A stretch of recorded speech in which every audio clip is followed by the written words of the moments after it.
Greetings, everyone. My name is Thami Mbongo. Welcome to the State of the Art with Thami Mbongo. Today's guest is none other than Bongi Ndaba. For those who don't know Bongi Ndaba, we will unpack Simchonge ba umbano Bongi Kile Ndaba.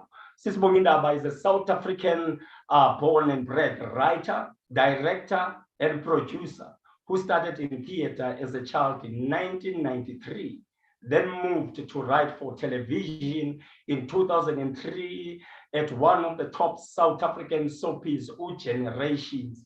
I was telling what generation the league has what generations were Mampela, which he ended up being a head writer for in 2011. She raised their viewership by 3 million, breaking its own record. She did the same when she was head writer for Uzalo.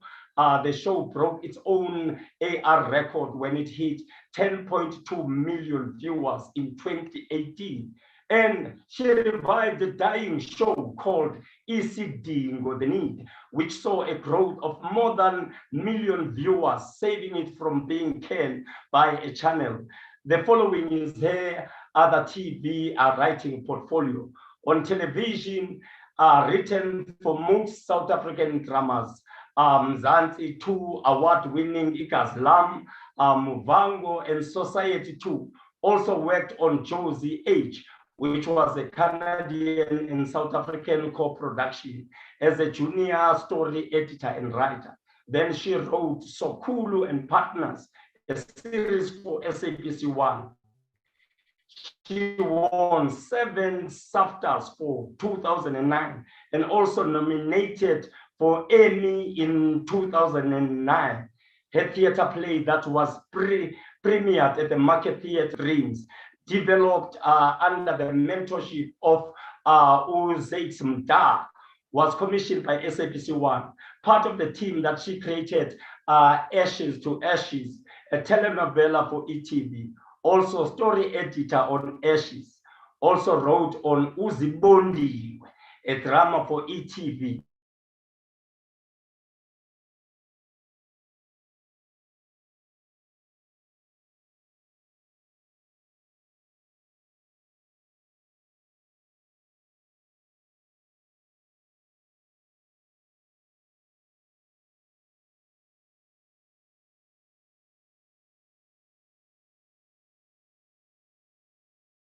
Father Christmas doesn't come around here was awarded the best narrative short 2010 for Tribeca Film Festival in New York, and was the team that created Emmy-nominated South African drama Home Affairs. Former head writer, showrunner of a new telenovela, Kitaba Bosiwu, which flighted as Greed and Desire for Mzansi Magic, multi-choice. One of the creators of Mzansi Magic, Saints and Sinners, former storyline of season 2, Ring of Lions, won a Royalty Soapy Award for Best Writing Team for Ring of Lies 2. Recently did African Women Writers Symposium for Department of Sports, Arts and Culture, and also a resident script writer lecture at the First Township Film Academy, Lima Academy, in Eastern Pretoria and Alexander Township. Also one of the head writers for hit series, a hostel for season 1 from Mzansi Magic Multi-Choice, currently mentoring new writers under the flagship of Durban International Film Festival mentoring project, ebizwa by DFM. Her highly acclaimed drama about sex workers shocked South Africa recently, flighted on Mocha Love, as Erased. It was a Kombula, it's a story about the sex workers, which she also directed, has written and directed her latest short film, Miracle, which has been selected at various festivals, and we will be mentioning about those festivals in our interview. It was also selected in New York African Film Festival and just won Best Short in Los Angeles, and as woman filmmaker, special mention, and for lead and supporting actress. Also, it was selected at the Durban International Film Festival and won a Best Film Award at the same festival. She just finished a drama slate for Mocho Love. The slate included Mangaung, a telenovela, I'm a Bishop, Yakumula Kuno Pastor, I'm a Bishop, 8-part drama series about faith pastors. He raised a sex worker drama, as I mentioned, a Posia, a procedural cop drama based on the true South African gender-based violence stories, and also finishing developing her first picture, Ube Fruits, currently directing her new dramatic called Housemate.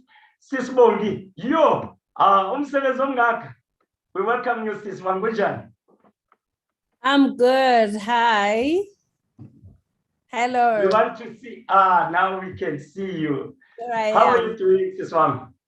I'm good, and thank you for inviting me. Thank you so much. Yeah, it was like very long. So, Sis Bongi, in this show, we call it State of the Arts, whereby we look generally in terms of the state of the arts, and we invite guests to talk about the work that they are doing. So as a writer, let's start from the beginning. Please tell us what really attracted you in writing, just general. Yes, I wouldn't say I was attracted to it. I just think it's a calling, even a calling, sometimes you don't see it and it keeps coming back. Because I started in theater acting, I was very young at the time, before I even went to study drama. Like I decided to study drama because I was in theater. So we were like theater children, which the Durban Playhouse found us and made us do plays. And then I realized at that time that, oh my God, I do, because I auditioned and they just took me. I didn't even know what I was doing. And then I was like, oh my God, then I must go study, and have a degree, because also from my family, education is very important. They were not just gonna let me to just, stay with a high school qualification. So then now I studied dramatic arts, and I was always like, I'm an actress. But when I go back, I realized I've always been writing, even as a child, as far as when I was 9 years old, 10 years old, because I was a child who always had to funda. So I used to write all the time so that I can keep myself busy. Write my thoughts, write stories, because at that time we used to listen to radio dramas a lot. So I would write my own radio dramas as a child just to entertain myself or entertain whoever is close to me and read to them. So I guess that calling of writing has always been there. I just did not realize that I had it. I thought I'm going to be an actress and that's what I'm going to do for the rest of my life.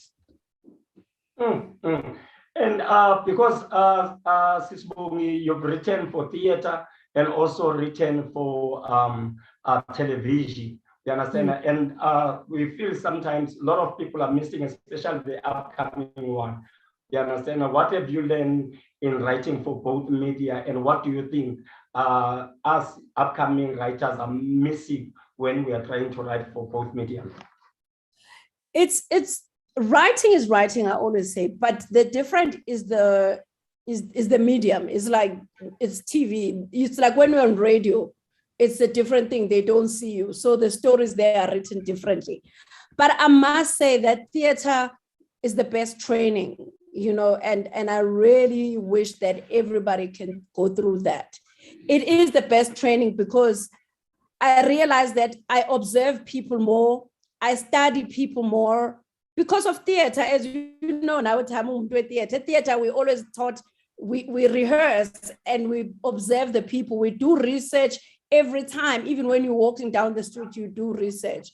Whereas when I got to TV, you find that most of the time the research is like reading something, it's not felt, it's not, you can't touch it, and I try to bridge that. And for me, because I'm theater, I always want to feel when I do research. I go to places. I like go to places and talk about the characters that I've thought up and find people who are similar to those characters and talk to them, because that comes from all the theater training.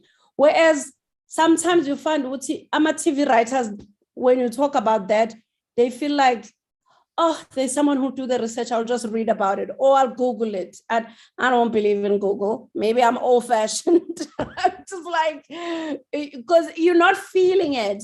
I want to feel things. I want to hear. I listen to people a lot. I want to hear. I'm a very curious person. I can just go and sit with people who are different from me. Like I can go and sit in a shebeen with people who are drinking, and I'm good. It's not like I'm going to drink. I can sit and talk to them, because that's part of the research. That's very important, to hear how they speak, to hear what they think when they're drunk, to hear what they feel, just even the fun times that they have, the vibe in the area. I'm not a writer who stays in the bubble. I want to be out there and feel things so that I can be able to write from feeling, from the heart.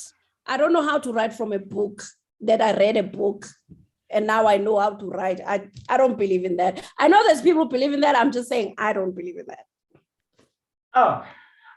Excuse Bongi, let's talk about your journey before we look now. The things that you are currently involved. Yes. Your journey in generations, like for example, and we want to make it clear to everyone that is watching, when we're talking about generation, we are talking about the generations, not generation, the legacy. So, Sis Bongi, can you unpack us in terms of your journey? If I'm not sure, you started there, you understand, position a pants up until the top one. Please unpack the journey for us. I have a very soft spot, I just have to say, for generations. And whatever happened, it's still, it makes me feel distasteful in my mouth, but also it makes me feel sad, because it's the situation in the arts. It was bigger than everybody thought it is. And it's bigger than the pettiness that happened between human beings. But my journey, why I have a soft spot, is because they took a chance on us. Yes, it was encouraged by the SABC, by a commissioning editor who was there, which was Khumuto Matunyane. I have to mention her because she's the one who said, we need to bring Black people. At that time when we came in, Generations was written by white people. There was hardly a Black person in the team. So SABC, through Khumuto, said, we need to find a Black voice. And then they went out there and said people must send, what they call a test script. They will give you stuff and then you write. And it was a lot of people. And then they called all of us. I think it was like 230 people on the training. They put us through training. And through the training, they kept selecting, because you kept having to write something and then they select, until they chose 8 people. And I was one of those 8 people. And we became the interns. So that's why I have a soft spot for it. And it was hard, Thami. It was, imagine we were coming at a time where abelungu babengafuni singene. I'm just gonna put it like it is. That's what it was. Babengafuni. It was like, why is SABC forcing this on them? Who are these people? And also there was a barrier of English. Like, sizobhala kanjani, because asazi English. And it was worse. I didn't go to private schools. I was really the person with the terrible English. So they were not lying because my English was bad. Other people were better because they came from private schools and they whatever. So, I was really like, oh my God, I'm in the deep end. So it was so difficult. There was so much hostility, but we held on, a few of us. Some of us dropped out of the 8. There's a few who got left. We held on because, for me, I held on because I was like, I don't care. And I thank my parents for that. I don't care that they see me as Black, that they see me like a girl who can't speak English, because I'm stubborn. I'm just that person. I'm just like, I don't care. I will show you that I can do this. That's me. Some people literally dropped out because it was not easy. it was not a good environment. It was hostile at times. It was very difficult. But through that, Mfundi Vundla, somehow, I mean, we didn't even know that he knew our names, you know. Somehow he saw something in me, you know, and he saw the talent, I guess, because I mean, I can't say what it was. So one time we were in a room and he was saying, you must create the story, because I was just talking, giving ideas, and he said, go and write that story. And of course you panic, oh my God, it's Mfundi Vundla. And I wrote that story, and that story was creating the character of Tenjiwe, Ketiwe. It was a story of Capella, which actually, I was an intern at that time, which actually people loved it so much when it was on screen. And I guess with seeing that, he saw, you know, who I am. I took on the challenge, you know. And then I left Generations because I felt like I needed to explore. And there was things that were happening. I guess also because I was still writing in theater and my play was also at the Market Theater, my name started going out because I had a play, Shreds and Dreams, and other people were like, oh, please come and write for us. This is when Gazlam came, Mzansi came, and you know, I started doing other things. So I left Generations. And when I left Generations, I think about after I resigned, 2 or 3 weeks later, I got a call and it says, hi, Bongi. And I'm like, hello. I didn't even hear what voice it was. I didn't recognize the voice. And he said, it's Mfundi Vundla. And I want you to come and work with me on a new project. I like nearly dropped on the floor because I was like, oh my God, I've called by Mfundi Vundla and he wants me to work. And we did Josie H. And then they brought me back to Generations to be a storyliner. And then after that, now I had gained more experience. And then after that, I became a head writer. So I grew in Generations. I learned a lot. I put it out there that it was not easy because people think that you just cruised around. I could have left. There were times where I was so frustrated. I felt like, what can I do to prove myself? You know, it was very frustrating. But I always say to people, don't focus on the difficulties and don't focus on the hostility of people because they're just human beings, just like anyone. Focus on what you get out of it. That's what I wanted. I was like, listen, these people, they don't know. And I actually think I told one of the producers there, I was upset about something because she said something condescending to me. And I said, well, you are here being a producer of Generations. One day, it's going to be me. And at that time, I was still young and you sound very arrogant, but that's what I said. And it happened. And it happened because I'm just a person who never gives up. And I'm also not if you tell me I can't do something, that's when I'll go and do it. So, yeah. Hey. And just also when it got to a point, that is where my heart broke, when that whole thing of Generation 16 happened. I left, and of course, people made their theories, whatever rubbish theories they made of why I left, blah, blah, blah, you know, to fill the newspapers and to make themselves excited when they talk about me. But I left because the whole thing became ugly. I saw Black people being ugly to each other, and I don't like that as a person. And for me, because it's a calling, Thami, it's a calling. It's like I'm a sangoma. I'm called to write. I've got my spirits and my guides saying I must write. And this is what I must do. I wake up thinking about it. I sleep thinking about writing. It's very spiritual to me. It goes with my soul. When my soul is not sitting right, when my spirit is not sitting right, I don't like being there. And that's what made me walk away. Because I felt like the whole ugliness of it, I saw Black people going against each other in a very ugly way, in something that could be so great if it was fixed. It would be so great for everybody. But because we're human, sometimes we don't see a bigger picture. So I wanted to remove myself from the ugliness because I don't function well when there's too much ugliness. I can't function in a space like that. My brain, my creativity just cannot function in an ugly space. And that's why I left. Like I say, there's so many theories that people have said why I left, whatever. I'm telling you the truth of why I left. And the first person I told was Mfundi, because he loved me. Even today, he still loves me. I still talk to him. He showed me love. He showed trust in me. He showed belief in me. He just, when I was still storylining, thinking, oh my God, head writing is like a big thing. And he called me to his office and he said, you're going to be the head writer of Generations. And I was like, what? And he was like, yes, I know you can do it.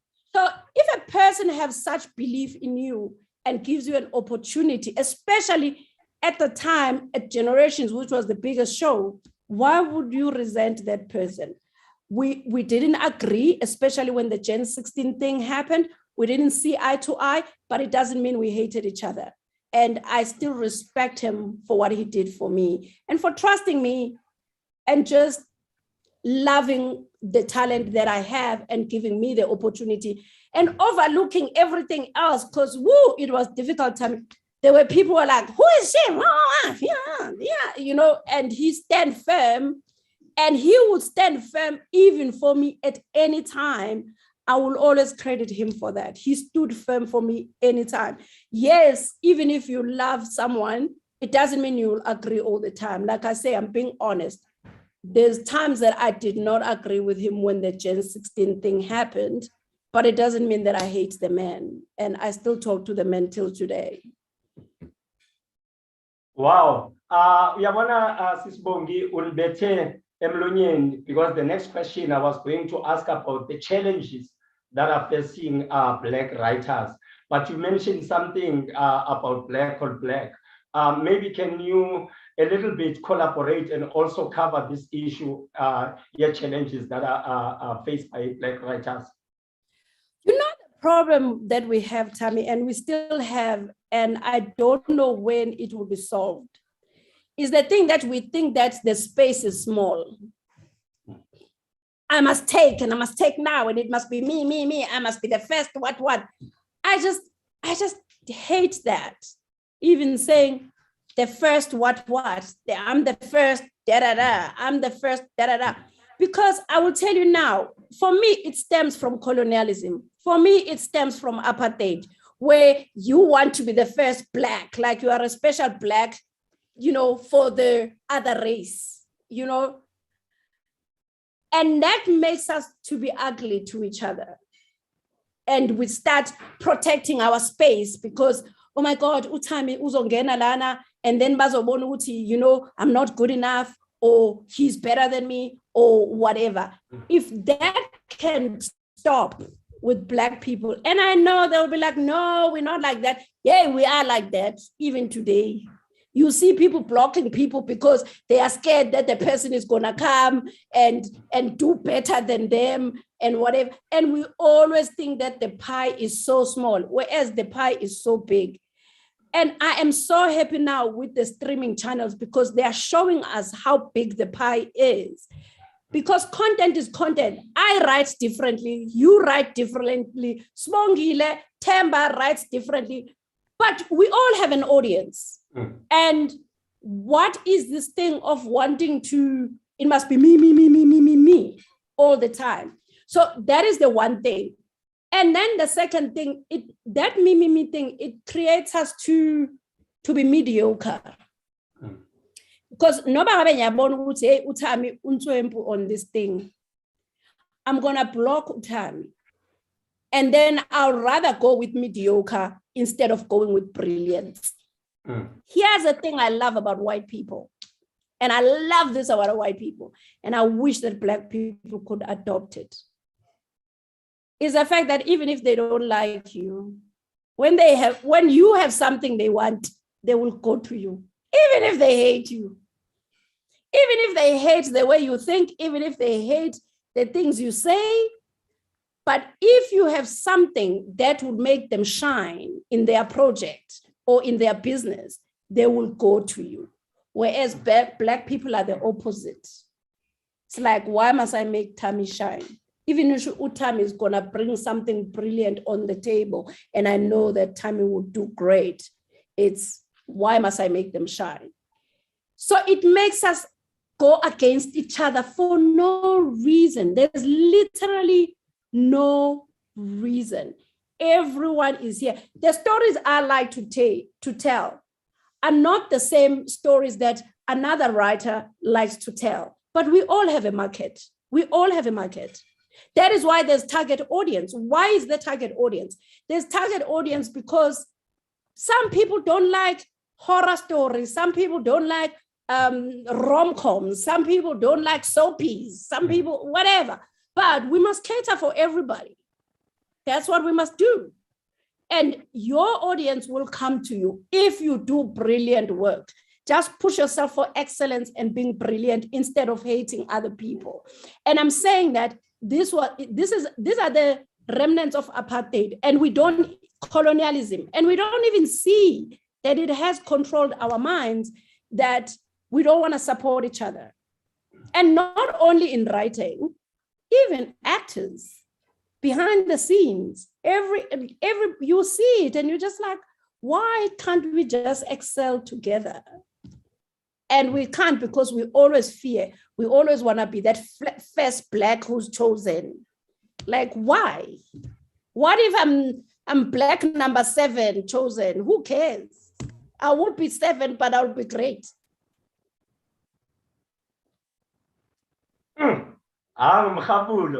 And then,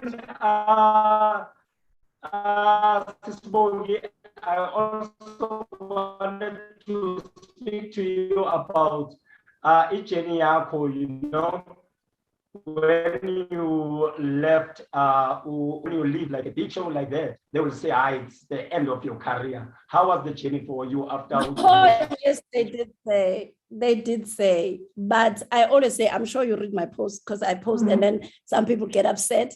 I always say, and I say it now, doesn't matter. And this is not from ego. Doesn't matter which platform you put me in. I will still be Bongi Ndaba. Because the gift, my calling, is in me. The gift is not in a platform. The gift is in me as a person. A platform is just a place for you to put your gift and display your gift. So when people are like, oh, you left such a big show, oh my God, I can go to any other show, small channel, small platform. It's me. I'm the one who has a gift, not the platform. The platform is just a place for me to play. You know, so I never fear those things. I never fear where I am. You know, I never fear to like, oh my God, I must be on Netflix. It will be nice because they have better money, but I will still be me anyway. You put me anywhere. Like right now, I'm doing slates for Moja Love. I'm writing, you know, because they're doing scripted. And a lot of people, even people who are close to me, they're like, oh, what are you doing at Moja Love? It's a small channel. You should be rushing for the other channels, da-da-da-da-da-da. I'm like, it's not about the channel. It's about me. I will still be me. I'll still do the best that I can, the best of my gift. Doesn't matter that I'm on Moja Love. I could be anywhere. I will still be Bongi Ndaba. So I don't mind a big show. Yes, I get a big show, great. If I don't get a big show, I'm in a small show, that show will be great because I'm there. That's all I say to myself. Maybe a small show, but it will be great because I'm there. And as we said when we were reading the bio, you worked with some of the biggest shows like Generation, Uzalo, and also I think you work on Isidingo, yes, and other shows. And every time you work in a show, the ratings go up, which means there is something that you are doing in your writing. And I read somewhere that you once wrote a very controversial episode on Isidingo. And let's talk about people like yourself, because I know you speak your mind. You don't beat about the bushes. You understand? What are some of the challenges that you really face? Because I know you fight for what you believe. It's a lot.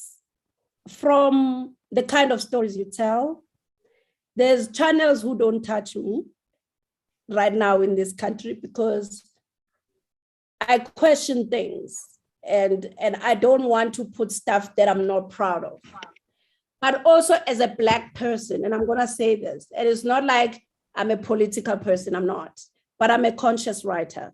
You know, I don't want to write stories that always put a Black person down and always make like Black people are stupid, they don't think, and always, I think of a Black child and I'm like, is a Black child gonna be proud to be Black watching this? Not watching Black people writing, because that's different. Of course, they're gonna be happy to see Black people writing and Black people shining.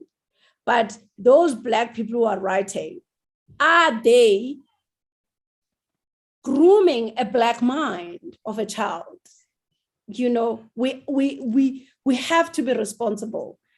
And I've spoke about this with my friends and some of them like, Bongi, it's not your job. But for me, I feel like it is our job. You can even go to Shakespearean times. They were writing things, even if they were camouflaging it into the stories that they were doing. They had political commentary, social commentary, you know, the class things, through their stories. A writer is a poet of the society, is the poet of the mindset. If newspapers can do that, what is the thing that we're doing on TV?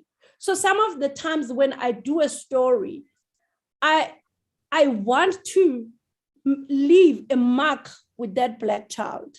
And I say a Black child because I feel I'm more responsible to the Black child. A white child is sorted by its parents. They have wealth, generational wealth. Black children don't have that. So I will talk about a Black child. But I want to leave a mark. Yes, we are entertaining them, but I want them to be conscious about what they've seen. I want to do a story that, whether it questions culture or whether it gives a different perspective or whether it makes them proud of their culture, their heritage, their identity, their political status, their thinking. We have to be conscious about that. And I get disappointed all the time that our TV is literally pulling away from that, totally away from that. And we all making an excuse of like, it's entertainment, it's entertainment. Yes, it's entertainment. We are not saying let's preach to people, but please, can we just think of the Black mind, of the consciousness of that Black child? So that is why I like to write stories that are about social lives, the things that we talk about, you know, the things that bother us, the things that are hidden. You know, for instance, just to be honest, here's what I don't like about our TV. And I've said it and I'll keep saying it, is that we're not writing as Black people. We're writing as Black people for the Western mind. You know, I don't know if you understand what I'm saying. We you know, just a little thing. If every time when we write and it's become a norm, oh, the guy buys flowers. To ask you, how many Black guys feel like buying flowers is really, really what is showing my girl that I love them? A few percentage of it. We haven't explored us and made proud of that, because yes, the flowers are nice. I mean, I love flowers. Yes, the flowers are nice and whatever, but where does that come from? What is the thing that you as a Xhosa man does to charm a lady? What is a Zulu man does? What is a Tonga man does? What do we do? Why are those things not written? That is why I'm like, we all writing and shaping these things in our dramas to satisfy the Western thinking. I used to say, and it used to upset one of the white producers on Generations, and I did an interview and I said to them, I always wanted to come and work on Generations because I was amazed by this Black family that sit around the table and drink orange juice. And the producer's like, you shouldn't have said that in an interview and whatever. I was like, but Black people don't have orange juice in the morning and croissants. So I wanted to come and work here and see what is this thing? Because I was like, what is this? So as much as we're saying we're being aspirational, what are we being aspirational about? Why are we not aspirational about the things that we are as Black people? You know, sitting around the table in the morning with the croissants and the grapes and the da-da-da-da-da. Who does that? Who does that every morning? Like, you know, and yes, it's nice to see on TV, it's nice, but who does that? You know, but of course, because we're writing for channels, we're told this should be this and should be that. So what I do is like, okay, I'll do all your fluff, but within the fluff, I need to bring the real. I need to bring the issues that I want people to talk about. I need the awareness that people must talk about. It mustn't just be about a croissant and the grapes and the whatever fluffy things and stuff like that. Because what kind of children are we growing, you know, as Black people? Why are we not promoting the things we do? I think we even forgotten the things that we do. You know, like Ugushela. Where have you had where a show is writing Ugushela nje 99, like Nje? No, because it must be about the dates and about the flowers and about the wawa, because it's beautiful on TV.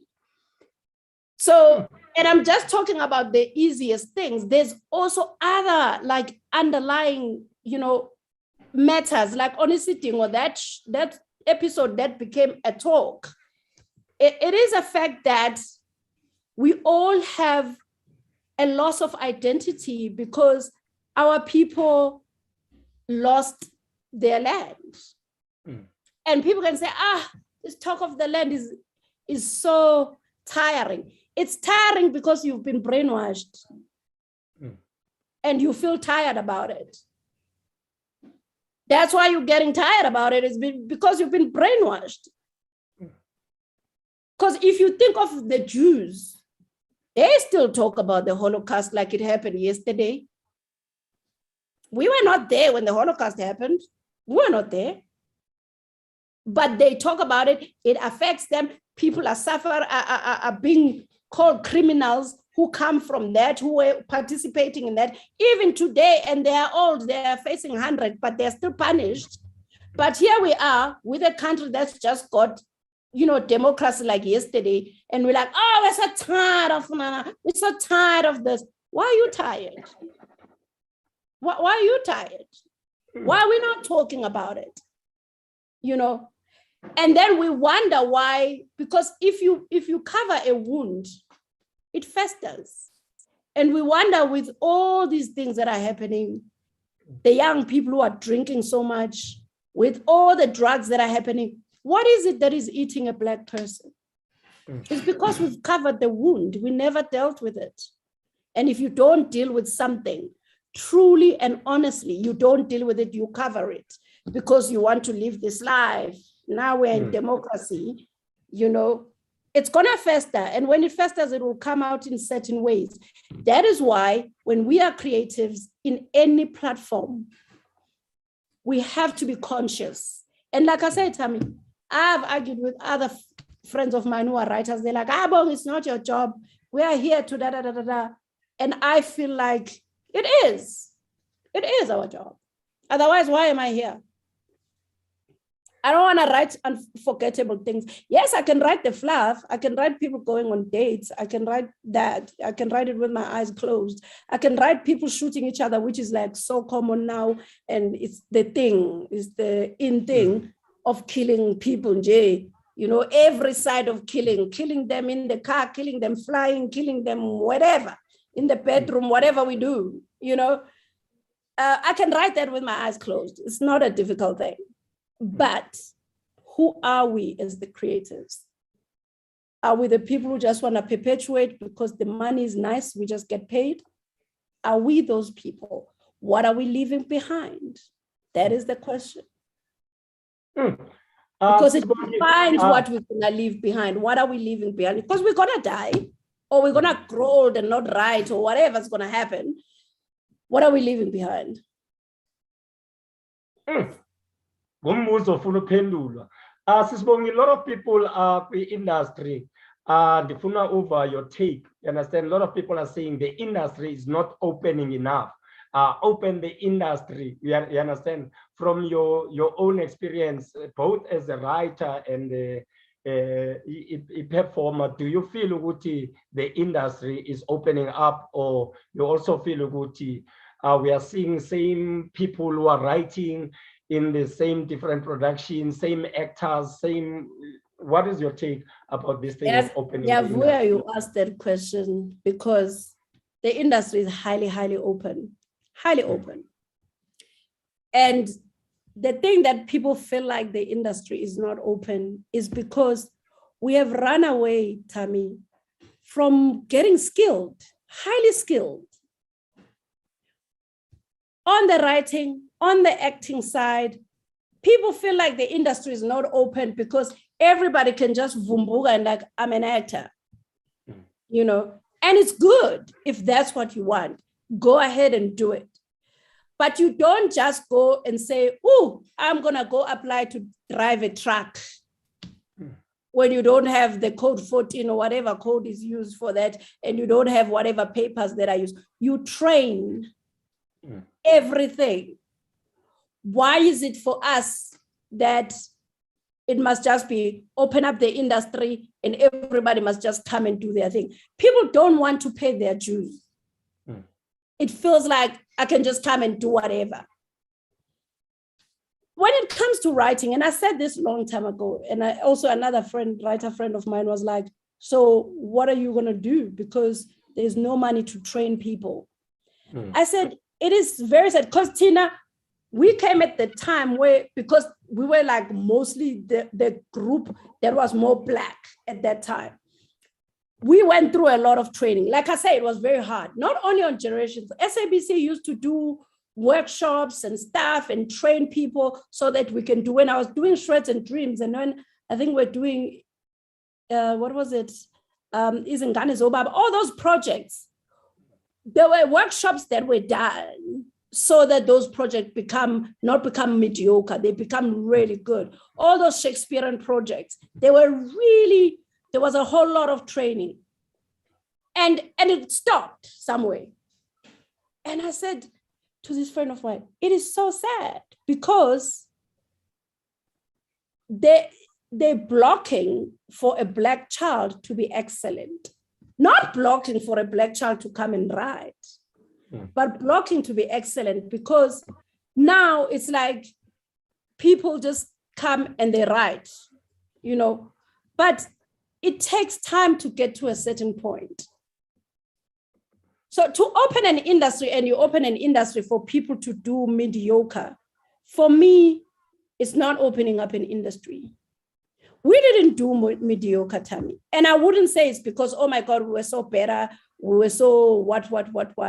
It's because we went through grueling training, grueling for years, you know, grueling training to get to where we're at. Even now, when I'm not understanding something, I'm still a person who say, I must go learn, because that's what it takes. But today it is just like, oh, let them do. You know, there was a time where like, you Bongi, they're so expensive. Let's get the new ones. And then you get the new ones, and then you get the mediocre stories, not because they're bad. It's because the skill is not strong yet. They're not bad.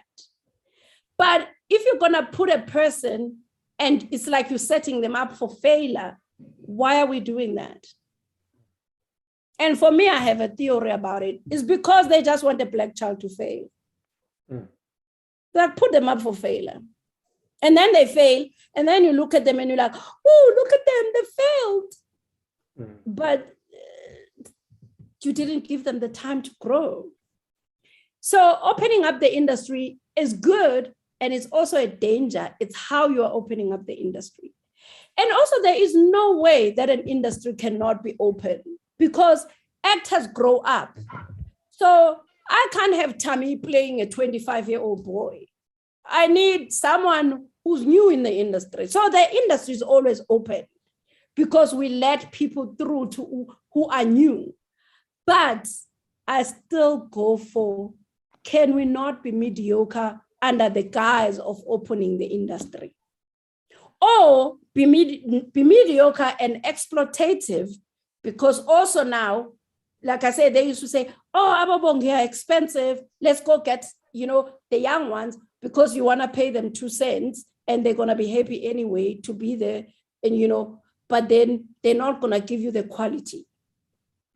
And then what? Let's not use that badge of opening up the industry to exploit people and also to make the other actors who've worked hard to be there, or the other writers, or the other creatives in any field in our industry, to make them like they're useless. There is a reason why there is experience. And you know what irritates me is that this opening up the industries only works for Black people. When you watch white shows, go and watch at Showmax, go and watch others at Mnet, go watch all the white shows. They respect their experienced people, and they hire their experienced people. And then when it comes to Black creatives, it's like, open up the industry. Why are you not opening up when it comes to white people?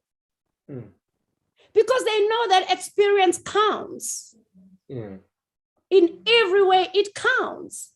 So it's very selective. And also for me, it's very exploitative. And it's just skewed because it's pointed at certain people. And it's a competitive industry. That's what it is. People mustn't say the industry is not open. No, it is open. And I'm talking because I know I'm one person. I go and get a student from after who wants to write and say, come into my writing room. I'm that person.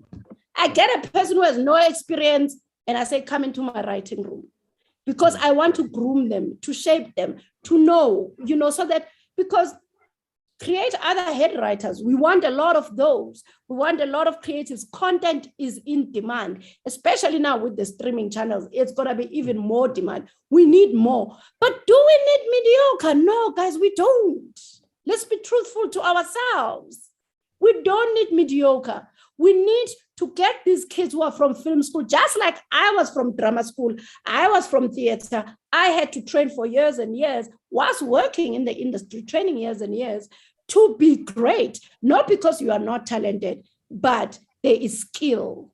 There's always the skill, and it helps. And experience, it helps the experience. So this open up the industry. It mustn't just be thrown like, why are we seeing da da da da da da da? Yeah, when you put people who are new, all of it, I can guarantee you now, and I Gabi, it falls apart, because at the end of the day, they don't have the experience. At the end of the day. So you do need people who are experienced. And for me, it is skewed because it only works when it's Black people. That's why I don't even listen to it. Because I'm like, everywhere I've been, there's always been a new person, even behind the scenes in the shows. I'm going to be shooting a drama right now in 3 weeks' time. We have so many people who are new, who have started now in the industry, that are given an opportunity. So it's open. You just have to work hard. And yes, competition is tight. Just because you are not the chosen one, it doesn't mean that the industry is not open. It's just that you were not chosen, somebody else was chosen. That's it. Sis Bongi, before we close up, you did productions, we understand.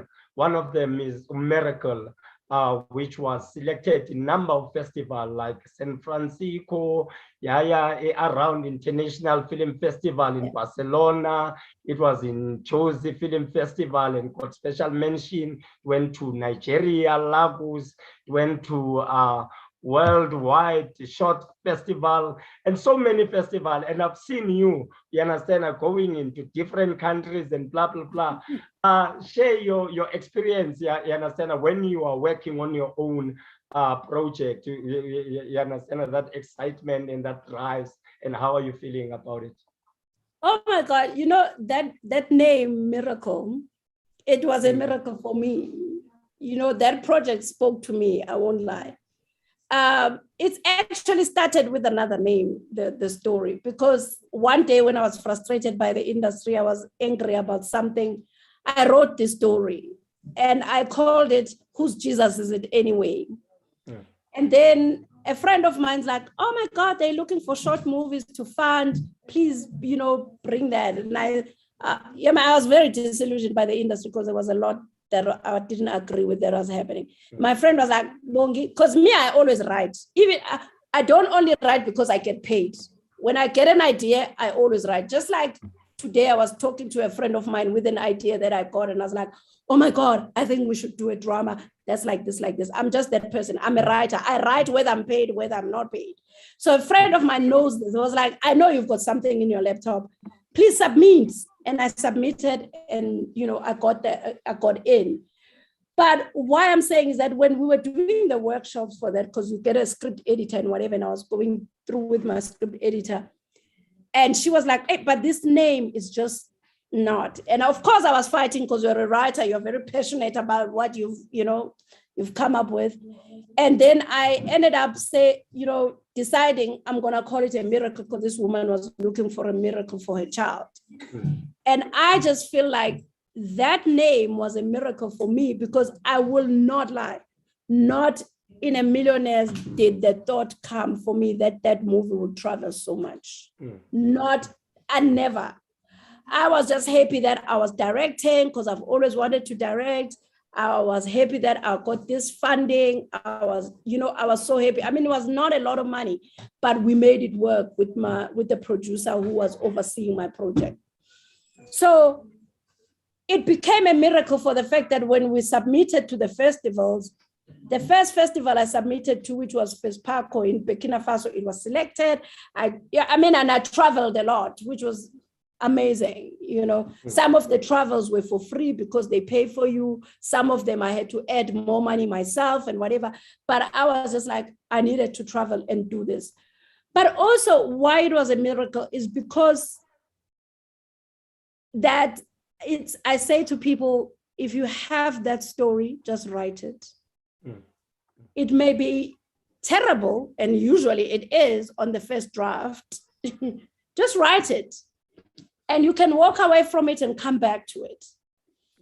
And just write it. Imagine if I didn't send that movie. Imagine if I thought, it's nothing. Because I thought I was going to just shoot it with my friends who are in the film. We're just going to put it together and whatever. And also collaboration, because the money wasn't great. The actors who were in that movie, really, they worked for nothing, for like close to nothing. It was really just money for petrol. Actually, one of the actresses who was a friend of mine was like, Bongi, you're giving me money for petrol, but it's okay. And I was like, that's the money I have. So collaboration and working together with people and also having good relationships with people is very great in this industry, because they would help you at some point. On a personal level, as a creator, it helped me a lot, the traveling, because you meet different people from different countries, you network, you learn different things, how it works, because, feature films and films, short films anyway, it's a totally different beast from TV. And then it took me out to go into that. I mean, it was my second short film, but the first one, I didn't travel a lot. I was still young. I was just like, oh, whatever. I mean, it won an award in New York, but it didn't click to me how big it was. But this second one, it made me to learn more about film festivals and looking for money, even internationally, and just meeting different people and just hustling from that side. It took me out of TV to focus on a different thing. So it did a lot for me. So I always say to people, just write that idea and keep polishing it, even before there's a promise of money. Don't write just because now you have to submit, because it's probably not going to be good, because you are writing it now to rush to submit. Just keep writing. If you're a writer, you must actually just write every day. That's what I do. I write every day. There's no day that goes by that I don't write. I just, even now when I finish with you, I'll get to my laptop and write something. And some of the things are rubbish, Thami. I've written a lot of rubbish and it just sits there on my laptop. When I read it, I'm like, what rubbish was this? What was I thinking? But it's good because you've written something. Sometimes it's rubbish. And then when you come back to it, whether it's 2 months down the line or 3 months down the line, you're like, oh, actually I can change this to that and that and that and that. But when you're a writer, a true writer, it's not like money is the thing that makes you write. You just write all the time. Then you are a writer. But if you're going to wait for money, then you're not a writer. You are a working person. Me, I'm not. I always say I'm a storyteller, because a storyteller doesn't wait for money. Storytellers, Thami, our grandmothers were storytellers. They used to tell us in Somi. They were storytellers. We grew up with folklore stories. They were storytellers. Writers who were waiting to type because money is going to come. Then you are just a typist. You are waiting to type because money. You are not a storyteller. A storyteller tells stories all the time. I can be driving, I can be walking, I can be in a party, and I see one person behaving a certain way, and I'm intrigued. And I'm like, and most of the time, because I'm curious, I'm very curious, Thami. I'm such a curious person. I'll go and speak to that person. When I see something strange, I want to go to it and talk to that person so that I hear how they think and what they're feeling at that time. Sometimes it's dangerous because, you can go to situations where you shouldn't be in. But I'm just a curious person. So, Sis Bongi, let's talk about the current work that you are doing and any upcoming exciting projects. Excitingly, right now I have a slate with Moja Love. They're creating, because Moja Love, of course, it's reality shows. That's what it's known about. But they're doing scripted now. And it has taken, more than a year and a half, because it's a new channel. Doing scripted is quite costly. It's quite expensive. Everywhere in the world, it is expensive because you create worlds that don't exist. So now that we are shooting, we're going to start putting stuff out on TV from October, the stuff that we've been shooting. And it's really amazing stuff. What is really, really great at Moja Love, I will tell you this, it's not about money. What is great, what I love about it, is that you have a freedom to create. It's a channel that does not limit you. Our channels are very limiting. I always hear people here on Facebook and Twitter and whatever going, yeah, these writers, nah, nah, nah, nah. And I always say, if you can know what the writers wanted to create, because sometimes I'm in these rooms, it's not exactly what's on TV, because you are controlled by the channels. No, this is not the look for our channel. No, you can't say this because people are going to be offended because now you are crossing the line. Yeah, now you can't do this. Now you can't. That is why we're doing guns and shooting people, because it feels like it excites people. I don't agree with it. I think it's rubbish. But we are doing that because the channels believe that this is what their audiences want. This is what Black people want. We just want to see guns and sex. Yeah. Which I don't believe that's what it is. But if a person is paying and you are forced to write that, you will write that. So sometimes I feel bad for the creatives because you are limited. It's like, Tina, in this channel, this is how we work. And then what are you going to do? You want to get paid. But on Moja Love, what's so nice, I wouldn't have created Erased in any other channel except Moja Love. Because the other channels were going to be like, no, but that, but this, but people must be dying.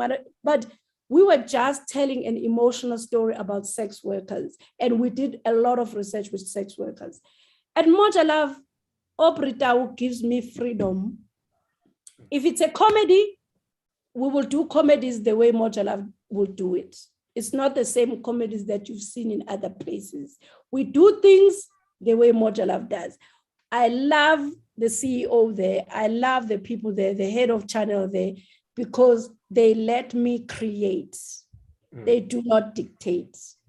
They let me create. They say, we want, this is our DNA. We want stuff that is close to real as possible. And for me, that's where I'm at, because that's what I like. We don't have tables of people with juice there. We don't do that. We don't have people buying flowers. We just tell stories of people, the reality of things. So we and what I also like, I think maybe I found a person who thinks like me, the CEO Aubrey, because he looks at a situation. He's not a writer, and he's like, Bong, it will be interesting to talk about this situation that is happening in South Africa, which is this and this and this and that. What can you write about that? And then I come up with an idea. And then I discuss it with him when he's like, oh, okay, I think that's interesting. Put it on paper and see what it is. So then that for me is very, very nice, because there's a freedom there and there are no limitations. The only limitation we have would be budget. That's the only limitation we have. Otherwise, at Mojala, we don't have limitations. And I think it's going to be awesome. I really believe in it. I think it's going to be awesome. And I'm crossing my fingers that people enjoy what is going to come, because we're as real as possible. We are not here to be westernized. No, we're just telling the lives of people as they are and what people think as they are, and what is happening. That's what we're doing. And I love it there because of that. But also on the other side of things, yes, I'm doing a feature. I'm looking for funding. I'm hustling, looking for funding because I want to shoot my feature film. There's other things in the pipeline that I'm writing. I want to write my rural stories because that's where I come from. And I'm passionate about that, because having been writing for TV is this divide of like rural people have to behave a certain way. It's like they don't experience the things that city people experience. They experience the same thing in a rural way. So I don't like these things of like rural people, like they don't think, or they are so backwards, because I say, look at me, do I look like I'm backward and I'm from a small town? It always annoys me, and I want to write those stories. I've got a lot of them because I want them to come through, and so much. And we are in South Africa, which is a country that's full of rural, but we have close to non-existent rural stories, non-existent. And you just like Kanjan. When we're a country, even people who are here in Joburg, 70% of them, they go, oh, yeah, go to. So this is our lives. We may be staying here, but most of us come from somewhere, and you just feel like, why is that not there? Why is it not allocated by the channels and dedicated to it? And we've been making noise about it for years. And I hope that it will happen. We've been making noise about it for years. Any closing remarks from you, Sis Bongi, before I let you go back to your writing? I would say, like I said, if people want to be writers and you believe you're really a storyteller, just keep writing. And also inform yourself. These days, it's so nice because there's the internet. Go chasing those funding places, but also try and go to those writing workshops. Like Writers Guild has a lot of that. There's people even like DFM, Durban Film Festival, they always have this submit and then be selected so that you can go through training.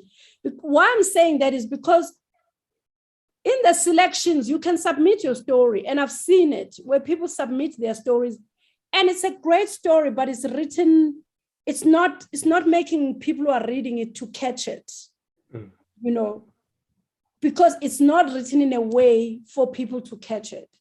And I want people to really, really, really learn how to sell your story from paper, because you are not there. You submit your thing and somebody's reading it. Make sure that it's sellable. You get to the point of what it is, because you don't want to be sitting there and saying they don't open up the industry, whereas they do not accept you. And also, people mustn't think that you will always get a yes. Oh my God. I mean, I just got a no yesterday from an international lab that I applied for, and they said they rejected me. So we get a no. You will get a no until you die. But the no doesn't mean that's the end of the world. You continue, because maybe it came to Thami and Thami did not see your story at that moment. Next time you'll give it to Julia and Julia loves it. You know, it's what it is. People mustn't give up and feel like, no, it's for certain people or whatever. But also, before we go, this is very, very important. Very, very important, especially for the young people coming into the industry to write. You call them into the writing room and you say, okay, I want you to come and learn. I want you to come and write and whatever. I have no idea what is happening. Young people are so lazy. And they're so specific. This is not my job. You know, when we started out, I was doing anything and everything because I was just like, I want to be here and I want to be seen and I want people to hear me. I used to talk even if it's rubbish. Like I was telling you about that Ketiwe Tenjiwe story on Generations that made Mfundi notice me. It was in a full room with all the white people. I think it was like 3 of us. It was myself, Chisanga, and Mbongo Nkosana, who were black. And it was white people. Of course, we were all scared. Like, you don't even, you know how you want to talk, you know. But luckily for me, I guess also theater helped me. Sometimes I just talk, I don't care. So I mentioned this. And then, of course, the eyes are on you. They're like, explain, what do you mean? The young people are always, they're always like quiet and they don't want to voice themselves. And I get them in the room and a person has been silent. They come back to my brainstorm, they're silent. How am I going to know what you're capable of? You need to sell yourself all the time. All the time. Participate. Even if they put your idea down, so many ideas of mine have been put down. So many, all the time. Even now, I could be in a brainstorm and I say something and my team goes like, Bongi, not that. It's fine. You know, or you say something, somebody adds on it, and then you know how to form it and it becomes better. And also they are so lazy, they're so specific about my job is only this and this and this and that. When you're starting out, you must do everything. And it helps you actually. It helps you to learn. It helps you. Just do it. Just ask people. If you don't know, ask. Even if you annoy them, of course, we are busy, we will get annoyed. It don't matter. Just ask. Just be there, participate. Don't come there and be a blob that is just sitting, not contributing, not saying anything because, I'm afraid to talk to Bongi. And I mean, I know I'm loud in the room and people sometimes are afraid. Just say stuff. Just talk. Just tell us. I mean, I know in one room we're like, okay, we're telling these young characters, young people, tell us, what is it? And then young people keep quiet. I'm like, you don't want to tell a story of young people? Because, you know, I don't know what 25-year-olds are interested in now. So if I have a 25-year-old, I'm like, tell me what it is. And then the 25-year-olds, they have nothing to say. They have nothing to create. And you just go like, okay, this is disappointing. So don't come here with fear. And you must develop a thick skin because you are jabbed all the time. Even by the viewers, there's stories that I've put out there in the shows that I've written where you read a newspaper or on social media, people are, what rubbish is that? No. You must develop a thick skin. People say whatever they say. Just look at it and say, okay, they just didn't understand it or see it the way I saw it. It's fine. Let's move on. Next time I'll do better. That's it. You can't be scared. Otherwise, you'll sit in your corner being scared and no one will see you. You can't be scared. Find a way not to be scared. Oh, you can't be scared. Find a way not to be scared. And ndiyabulela kakhulu Sis Bongi Ndaba for coming through and to unpack izinto, especially the writing. This show was really inspiring for Nam, for Umamela, you understand? Because we are upcoming writers, directors, and blah, blah, blah. And keep doing the amazing work. I understand that you are doing in the industry. And keep speaking your mind, because you represent those who don't speak out. You understand, in some of the situation. Siyabulela kakhulu, Sis Bongi. We'll talk on the other side. Salute. Thami. Thank you.